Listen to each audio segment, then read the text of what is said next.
शुरुआत में हम एक फैमिली को कार से एक सुनसान रास्ते से जाता हुआ देखते हैं। सडनली वो कार एक घर के बाहर आकर रुकती है। उसमें से हस्बैंड और वाइफ कार से उतरकर बाहर आ जाते हैं, लेकिन बच्चा कार में ही बैठा रहता है। सीन यहाँ पर कट होता है और शिफ्ट होता है एक रिजॉर्ट की ओर, जहाँ पर एक डेनिश कपल बेन, उसकी वाइफ लुइस और उनकी बेटी एग्नेस वेकेशन बनाने के लिए आए थे। बेन और लुइस अपनी रेस्टिंग चेयर पर बैठे होते हैं कि तभी एक स्ट्रेंजर उनके पास में आता है और उनसे चेयर मांगता है। बेन ना चाहते हुए भी उसे चेयर ले जाने के लिए देता है और ये बात लुइस को अच्छी नहीं लगती है कि उसने कैसे इजीली अपनी चेयर को जाने दिया, और इससे हमें बेन की पर्सनैलिटी के बारे में पता चलता है। अगले सीन में हम देखते हैं कि बेन और लुइस अपने रूम से निकलकर कहीं जा रहे थे। तभी बेन विंडो से देखता है कि वो कपल बिना कपड़ों के डांस कर रहे थे, और ये वही कपल था जो कि बेन से उनकी चेयर ले गया था। फिर सभी लोग अब कहीं पर घूमने जा रहे थे, लेकिन एग्नेस को याद आता है कि उसका टॉय बनी कहीं पर रह गया है, जिससे कि एग्नेस परेशान होने लगती है क्योंकि उसे एक मेडिकल इशू था जिससे कि वो जल्दी घबरा जाती थी। बस उसका बनी ही था जिसके साथ में वो कंफर्टेबल होती थी, और अपना बनी नहीं मिलने पर वो अपनी बॉडी को नुकसान पहुंचाती थी। बेन उस बनी को ढूंढने के लिए वापस पीछे जाता है और लुइस एग्नेस के साथ में आगे बढ़ती है।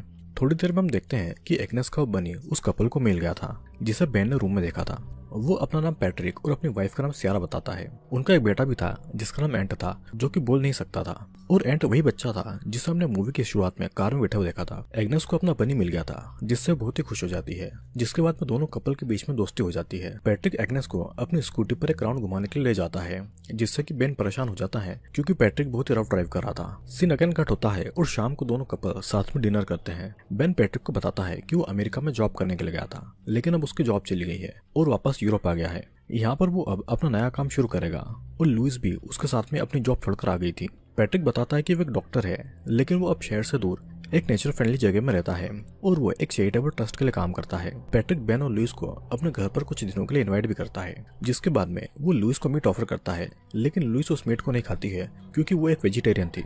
सीन यहीं पर कट होता है और अब सभी लोग अपने अपने घर पर आ चुके थे। बेन भी लंदन में शिफ्ट हो गया था, लेकिन अभी भी बेन के पास में जॉब नहीं थी। तभी एक दिन बेन को एक लेटर आता है जिसमें पैट्रिक उसे अपने घर पर एक वीकेंड बिताने के लिए इन्वाइट करता है। लुइस वहां पर जाना तो नहीं चाहती थी, लेकिन बेन की वजह से उसे पैट्रिक के घर पर जाना पड़ता है। वो दोनों पैट्रिक के घर के लिए निकल जाते हैं, जो कि दूर दराज के इलाके में था। पैट्रिक और सियारा दोनों का वेलकम करते हैं और थोड़ी देर बिताने के बाद में वो उन्हें उनका रूम दिखा देते हैं, जो कि बहुत ही छोटा रूम था। पैट्रिक ने डिनर में एक हंस बनाया था, जो कि उसका प्यारा हंस था, और उसे काटते वक्त जरा भी दया नहीं आई। पैट्रिक उस हंस के मांस को लुइस को खिलाता है, जबकि उसे पता था कि लुइस एक वेजिटेरियन है। लुइस उसे खाना तो नहीं चाहती थी, लेकिन पैट्रिक के यहाँ वो गेस्ट बनकर गई थी, लेकिन चुपके से वो उसे थूक भी देती है। यहाँ पर बेन डस्टबिन में कुछ सामान फेंकने के लिए गया हुआ था। अचानक से एंट उसके पीछे से आ जाता है और उसे अपना मुंह खोलकर अपनी कटी हुई जीवान दिखाने की कोशिश करता है। बेन कुछ समझ नहीं पाता है और तभी पैट्रिक वहाँ पर आ जाता है और सभी को अंदर ले जाता है। फिर अंदर रूम में सभी लोग बैठकर बातें कर रहे थे। एग्नेस और एंट ऊपर रूम में सो रहे थे। इधर लुइस के शोल्डर में थोड़ा पेन होने लगा था क्योंकि वो कार से इतना लंबा सफर करके आई थी। तभी ऊपर से एंट के जोर जोर से चिल्लाने की आवाज आती है, जिस पर पैट्रिक कहता है कि वो अक्सर ऐसे ही चिल्लाता है, और जल्दी वो सो भी जाता है।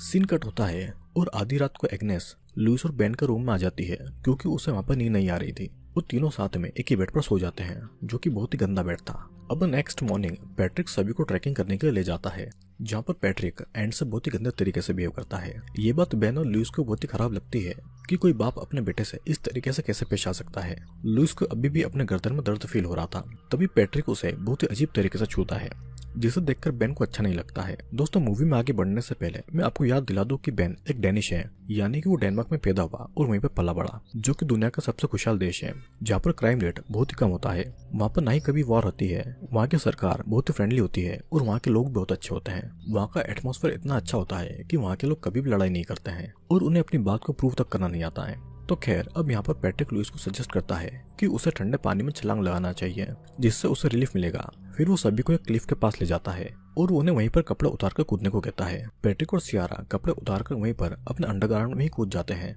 लेकिन लुइस को एक बात अजीब लगती है कि वो कैसे सबके सामने एकदम कपड़े उतार दे। लेकिन सभी के प्रेशर में आकर लुइस को ऐसा करना पड़ता है। हम देखते हैं कि एंट को तैरना नहीं आता था, लेकिन पैट्रिक फिर भी उसे पानी में कूदा देता है।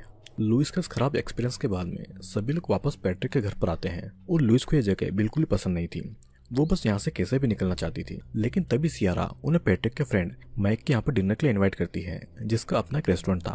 तो इसलिए सभी शाम को रेडी होकर माइक के रेस्टोरेंट पर जाने लगते हैं। लेकिन पैट्रिक एंट और एग्नेस को एक अजीब से बेबी सीटर के साथ में छोड़कर जाता है और ये बात भी लुइस को अच्छी नहीं लगती है। लेकिन एक अनजान घर पर होने की वजह से वो वहाँ पे कुछ नहीं कहती है। इधर रास्ते में पैट्रिक बहुत ही रश ड्राइव कर रहा था, जिसके बाद में वो उसके फ्रेंड के रेस्टोरेंट पर पहुंच जाते हैं। खाना खाते समय भी पैट्रिक और लुइस के बीच में वेजिटेरियन होने को लेकर बहस होती है और बेन सभी को शांत करता है। फिर इधर एंट अपने बेबी सीटर के साथ में हाइड एंड सीक खेल रहा था।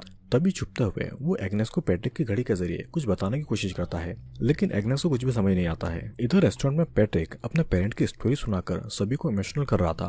वो ये भी बताता है कि उसने सियारा से 17 साल पहले शादी की थी और वे हर रोज इंटीमेट होते हैं। वहीं पर लुइस का ऐसा कहना था कि बेन महीने में बस 1 या 2 बार इंटीमेट होता है, जिससे कि बेन सभी के सामने बेइज्जत फील करता है। फिर सियारा उसे बताती है कि वो अक्सर रोल प्ले करते हैं और वहीं उनके सामने ही वे दोनों अश्लील हरकतें करना चालू कर देते हैं और ये मोमेंट बेन और लुइस के लिए बहुत ही अनकंफर्टेबल था। अपना खाना खत्म करने के बाद में पैट्रिक बेन को ही वहाँ का बिल पे करने को कहता है, जबकि खुद उनका गेस्ट था। अब यहाँ पर एंट एग्नेस को अपने कपड़े उतार कर अपनी बॉडी पर बने मार्कर को दिखाता है। एग्नेस समझ नहीं पाती है कि वो निशान उसकी बॉडी पर कैसे आए, लेकिन हम ये समझ सकते हैं कि शायद एंट के साथ में यहाँ पर कुछ न कुछ गड़बड़ हो रही है। जब बेन और लुइस अपने रूम में थे तो बेन लुइस के ऊपर गुस्सा करता है कि उसने महीने में 1 बार सेक्स करने वाली बात क्यों सबके सामने कही। हमें ये भी पता चलता है कि बेन ने लुइस को चीट करते हुए पकड़ लिया था, लेकिन लुइस अपने आप को प्रूव करने के लिए अपनी जॉब छोड़कर बेन के साथ में यहाँ तक आ गई। दोनों रूम में झगड़ रहे थे, लेकिन उन्हें ये नहीं पता था कि पैट्रिक चुपके से उनकी बातें सुन रहा है। अब रात को सभी लोग सो रहे थे और आधी रात को लुइस एग्नेस को चेक करने के लिए एंड के रूम में जाती है, लेकिन एग्नेस वहां पर नहीं थी। चिंता के मारे लुइस एग्नेस को पैट्रिक के रूम में देखती है, जहाँ पर एग्नेस पैट्रिक और सियारा के साथ में बेड पर सो रही थी। लेकिन अजीब बात यह थी कि पैट्रिक और सियारा अपने अंडरगार्डन में ही सो रहे थे। लुइस चुपके से एग्नेस को अपने साथ में उठाकर अपने रूम में लेकर आती है, जिसके बाद वे जल्दी जल्दी अपना सामान पैक करते हैं और चुपके से कार लेकर इस घर से निकलते हैं। लेकिन रास्ते में एग्नेस को याद आता है कि उसका बनी घर में ही रह गया है, जिसके बिना एग्नेस बहुत ही परेशान होने लगती है और अपनी स्किन को ही नोचने लगती है। बेन वापस से उस घर में जाना नहीं चाहता था, लेकिन लुइस के कहने पर उसे वापस जाना पड़ता है। वे लोग जब वापस पहुंचते हैं तो सियारा और पैट्रिक उन्हें बिना बोले चले जाने से दुखी थे। बेन उन्हें बता नहीं पा रहा था कि वे लोग यहाँ से क्यों गए। तब लुइस चिल्लाते हुए बताती है कि उसने एग्नेस को उनके रूम में देखा, जिसे सुनकर सियारा रोने लगती है। वो लुइस को भी आवाज लगा रही थी, लेकिन लुइस सो रही थी, तो इसलिए सियारा उसे अपने रूम में लेकर आ गई। सियारा ये भी बताती है कि उन्हें भी एक बेटी पैदा हुई थी, लेकिन वो जल्दी मारी गई और उसे भी एक बेटे की चाहत है, लेकिन अब वो कभी भी मां नहीं बन सकती है। सियारा की इमोशनल स्टोरी सुनने के बाद में लुइस का दिल पिघल जाता है और उसे माफ कर देती है। तब एंट उन्हें कुछ बताने की कोशिश करता है, लेकिन पैट्रिक बात बदल देता है और बेन को कुछ दिन और रुकने के लिए कह देता है। अब अगले सीन में लुइस सियारा के साथ में गार्डन में थी और एंट एग्नेस के साथ में ड्राइंग कर रहा था। तो वो एक पेपर पे लिखकर उसे कुछ बताना चाहता था, लेकिन एग्नेस उसकी लैंग्वेज नहीं समझ पाती है। दूर से सियारा एंट पर नजर रखे हुए थी। उसे लगता है कि एंट कुछ गड़बड़ कर रहा है, तो इसलिए वो एंट के पास में आती है, लेकिन तब तक एंट उस पेपर को खा चुका था। एंट नहीं चाहता था कि वो पेपर सियारा के हाथ में लगे, इसलिए वो पूरे पेपर को ही खा लेता है। इधर पैट्रिक बेन को अपने साथ में शिकार पर लेकर जाता है, पर बेन पैट्रिक से कमजोर था और पैट्रिक इस बात का फायदा भी उठाता है। पैट्रिक बेन को बताता है कि उसे पता है कि सियारा ने उसे चीट किया है, क्योंकि उसने रात को उन दोनों की बातें सुन ली थी, और वो बेन की कमजोरी का फायदा भी उठाता है। सभी जब घर में थे तो लुइस कुछ काट रही थी और उसकी उंगली चाकू से कट जाती है। बेन को पता था कि पैट्रिक एक डॉक्टर है, लेकिन पैट्रिक कहता है कि वो कोई डॉक्टर नहीं है, वो एक ड्रग डीलर है, जिसे सुनकर बेन और लुइस दोनों शॉक्ड हो जाते हैं। लेकिन तभी पैट्रिक उन्हें बताता है कि वो बस एक मजाक कर रहा था। अब लंच के बाद में एग्नेस और बेन दोनों एक डांस परफॉर्मेंस करने वाले थे, पर वहाँ पर एंट ठीक से डांस नहीं कर पा रहा था, तो इसलिए पैट्रिक उसके ऊपर बहुत ही गुस्सा होता है और उसे बहुत ही बुरी तरीके से ट्रीट करता है। एग्नेस पैट्रिक के इस बिहेवियर से बहुत ही ज्यादा डर जाती है और वो चुपचाप आकर अपने मॉम एंड डैड के पास में बैठ जाती है, लेकिन पैट्रिक जबरदस्ती उससे डांस करवाना चाहता था, पर बेन एक पिता होने के बावजूद भी पैट्रिक को कुछ नहीं कह पाता है। इस इंसिडेंट के बाद में लुइस वहाँ से जाना चाहती थी, लेकिन बेन पैट्रिक के आगे कुछ नहीं बोल पाता है और वो उसे नाराज करके यहाँ से नहीं जाना चाहता था। फिर इधर जब पैट्रिक सो रहा था तो एंड चुपके से उसकी पैंट से चाबियां चुरा लेता है, जिसके बाद वो एग्नेस को एक शेड में बने बेसमेंट में लेकर जाता है। उस बेसमेंट के अंदर कई सारी चीजें पड़ी थी, जैसे कि बहुत सारे फोन्स, वॉलेट और कपड़े। एंड एग्नेस को एक बुक भी दिखाता है जिसमें पैट्रिक के फोटोज थे, वो भी अलग अलग फैमिलीज के साथ में, और हर फोटो में पैट्रिक के साथ में एक अलग बच्चा था। एंड फिर उसे अपने असली पेरेंट की भी फोटो दिखाता है जिसमें उसकी जुबान थी, मतलब कि पैट्रिक ने एंड की जुबान काट दी थी ताकि वो कुछ भी बोल न सके। और सेम चीज बेन और उसकी फैमिली के साथ में भी होने वाली थी। एग्नेस तुरंत ही अपने मम्मी के फोन में उन फोटोज को क्लिक कर लेती है जिसके बाद में एंड फिर उन चाबियों को वापस चुपके से पैट्रिक के पास में रख देता है। अब एग्नेस जानबूझकर अपने पैर में कांटा चुभाकर लुइस को बाथरूम में ले जाती है, जहाँ पर वो उसे सारे फोटो दिखाकर सारी बातें बताती है। लुइस एग्नेस को कहती है कि वो बिल्कुल भी ना घबराए और ऐसे बिहेव करे जैसे कि उसे कुछ पता ही नहीं हो। फिर वो बेन को भी बाथरूम में लाकर ये सारी चीजें बताती है और अब सभी को पता लग गया था कि वे लोग यहाँ पर फंस चुके हैं और पैट्रिक और सियारा दोनों झूठे हैं। बेन और लुइस ये प्लान बनाते हैं कि वो एग्नेस के पीरियड का बहाना बनाकर यहाँ से निकल जाएंगे। वो दोनों जल्दी जल्दी अपना सामान बंद कर इस घर से निकलते हैं, लेकिन दोनों देखते हैं कि उनकी गाड़ी के टायर पंचर है। पैट्रिक उनकी गाड़ी ठीक करता है। फिर जैसे ही बेन वहां से निकलने वाला था तब वो पैट्रिक उनसे पूछता है कि क्या वे लोग कुछ भूल रहे हैं, जिस पर एग्नेस देखती है कि उसका बनी छत पर लटका हुआ है। बेन एक लंबी सी सीढ़ी से छत पर टंगा बनी निकाल कर लाता है, जिसके बाद में फाइनली बेन और लुइस निकलने को रेडी थे।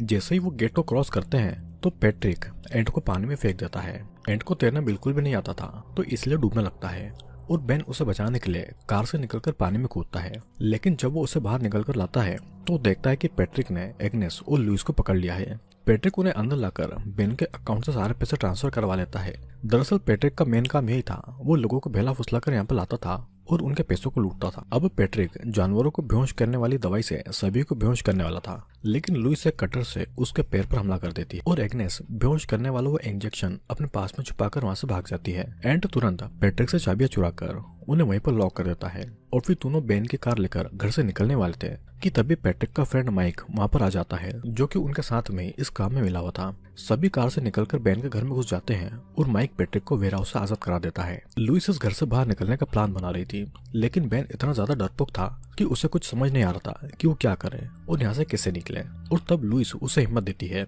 वे सभी घर को अंदर से लॉक कर लेते हैं ताकि कोई भी घर के अंदर ना आ पाए। फिर बेन एक मोल्टो से शेड के अंदर आग लगाने वाला था ताकि वो आग आसपास के किसी लोग को दिखे तो फायर ब्रिगेड को बुला ले, लेकिन उस मोल्टो से शेड नहीं बल्कि पैट्रिक की कार जल जाती है। बेन और लुइस एग्नेस और एंड को एक अलमीरा के अंदर बंद करके पैट्रिक से लड़ने जाने वाले थे। लुइस एसिड की बोतल में छेद करके उसे अपने पास में अपनी सेफ्टी के लिए रख लेती है और वो उस फोक को भी अपने साथ में रख लेती है, जिससे पैट्रिक ने उसे वो मांस खिलाया था। और इधर बेन एक हथौड़े के अपने साथ में अपने सेफ्टी के लिए रख लेता है। पैट्रिक और माइक घर की छत और सीढ़ी से घर के अंदर घुसने का ट्राई कर रहे थे और सियारा बेसमेंट के रास्ते से ऊपर आ रही थी। पैट्रिक से बचने के लिए लुइस एक रूम में घुस जाती है। जब पैट्रिक उसके अंदर आता है तो लुइस उस फोक को उसके हाथ में घुसाकर वहां से भाग जाती है। फिर पैट्रिक अलमारी के नजदीक उन बच्चों के पास में आ रहा था, लेकिन तब लुइस एसिड की बोतल से उसके ऊपर एसिड डाल देती है और वो उसके बच्चों को वहां से निकाल कर ले जाती है। माइक खिड़की से अंदर घुस चुका था, जहाँ पर बेन माइक को रोकने के लिए उसके ऊपर हथौड़ा चलाता है, लेकिन माइक उसे रोककर उसे ही कांच के टुकड़ों के ऊपर फेंकने वाला था। लेकिन सही समय पर लुइस वहां पर आती है और हथौड़ा छीनकर माइक को उसी हथौड़े से मारकर उसकी जान ले लेती है। नीचे सियारा पैट्रिक के ऊपर से एसिड हटाने के लिए उसके ऊपर पानी डालती है और तब वो उसे बेन को मारने के लिए ऊपर भेजता है। बेन अपने परिवार को छत पर लगी सीढ़ी से नीचे उतारकर वहां से ले जाने वाला था, लेकिन तभी वहां पर सियारा आ जाती है। ये बात लुइस को पता थी कि वो उसके पीछे जरूर आएगी और इसीलिए वो उसके ऊपर भी हथौड़े से हमला करके उसे छत से नीचे फेंक देती है। अब सियारा के साथ सीढ़ी भी नीचे गिर जाती है और तब बेन ये डिसीजन लेता है कि चाहे जो कुछ भी हो वो छत से नीचे कूदेगा, उस सीढ़ी को वापस लगाएगा। बेन नीचे कूदता है जिससे कि उसके पैर की हड्डी टूट जाती है, लेकिन फिर भी उस सीढ़ी को वहां पर लगा देता है। अब सियारा और माइक मर चुके थे और सडनली पैट्रिक एग्नेस को पकड़ लेता है। सियारा के मरने से पैट्रिक बहुत ही दुखी था और वो चाहता था कि अब एग्नेस उसके पास में रहे और वो सियारा की जगह ले ले, लेकिन एग्नेस सडनली उस बेहोश करने वाले इंजेक्शन को पैट्रिक के पैर में लगा देती है, जिससे कि पैट्रिक बेहोश होने लगता है। और फाइनली बेन अपनी फैमिली को लेकर वहां से निकलने वाला था, लेकिन एंड वापस पलट जाता है और पैट्रिक के सर पर पत्थर से कई बार वार करता है, जिससे कि उसका पूरा चेहरा डिस्ट्रॉय हो जाता है। और फाइनली सभी सही सलामत वहां से निकलते हैं और ये मूवी यहीं पर खत्म होती है। दोस्तों बेसिकली ये मूवी एक मैनिएक के ऊपर बनी हुई है, जो कि लोगों को वेकेशन पर मिलकर उन्हें अपनी झूठी स्टोरी सुनाकर अपने घर पर इनवाइट करते हैं। वो हमेशा फॉरेनर को ही निशाना बनाते थे, जो कि अक्सर अमीर घर के होते हैं। पैट्रिक और सियारा एक दूर दराज के इलाके में रहते थे, जहाँ पर वो इस काम को अंजाम देते थे। सियारा को एक बच्चा चाहिए था, लेकिन वो माँ नहीं बन सकती थी, तो इसलिए वो जिस कपल को मारते थे उनका बच्चा अपने साथ में रख लेते थे। वो कुछ बोले नहीं, इसलिए वो उसकी जुबान काट लेते थे। सेम चीज उन्होंने बेन और लुइस के साथ में भी करना चाहिए। एंड उनका असली बेटा नहीं था, उसने कई बार एग्नेस को बताने की कोशिश भी की कि यहाँ से निकल जाए, जैसा कि उसने अपने पिता की वॉच दिखाई जिसमें उसका नाम लिखा हुआ था, अपनी कटी हुई जुबान दिखाई लेकिन उसकी भाषा अलग थी, तो एग्नेस कभी समझ नहीं पाई। तो बात करें मूवी की, तो मूवी में एक ऐसे कॉन्सेप्ट को दिखाया है जहाँ पर हमने देखा कि बेन एक डेनिश फैमिली से आता है। डेनमार्क जो कि एक बहुत ही डेवलप नेशन है, वहाँ के क्राइम रेट बहुत ही कम है, वहाँ की पुलिस बहुत फ्रेंडली है और वहाँ की सरकार भी बहुत अच्छी है। तो डेनमार्क में रहने वाले लोगों को लड़ाई झगड़े की जरूरत नहीं पड़ती। वो इतने ज्यादा पोलाइट और हम्बल हो जाते हैं कि उन्हें ये तक पता नहीं होता है कि अपनी फैमिली को कैसे और किन से बचाए। लेकिन इंसान को हर सिचुएशन के लिए रेडी होना चाहिए, चाहे जो कुछ भी हो। हमने मूवी में कई बार देखा कि पैट्रिक के सामने बेन अपनी बात तक नहीं रख पाता था, उसमें तो लड़ने की हिम्मत तक नहीं थी। और अगर लुइस न होती तो शायद बेन अपनी फैमिली को बचा नहीं पाता। उसी की हिम्मत से उसने सबसे लड़ाई की, लेकिन एंड में बेन ने अपनी जान की परवाह न करके अपनी फैमिली को बचाने का सोचा। तो आई होप गाइस आपको ये वीडियो पसंद आया होगा। वीडियो अच्छा लगा हो तो लाइक करके जरूर जाना और सब्सक्राइब जरूर कर लेना, क्योंकि जल्दी आपके लिए बहुत ही इंटरेस्टिंग वीडियो आने वाला है।